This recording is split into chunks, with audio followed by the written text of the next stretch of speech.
आज हम लोग करने वाले हैं full prank with my YouTube team.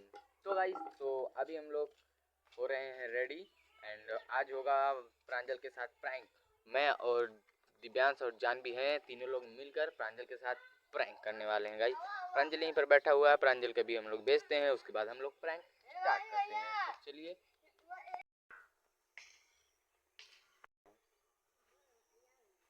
अरे यार, थक गया हूँ, चलता हूँ, आराम करता हूँ।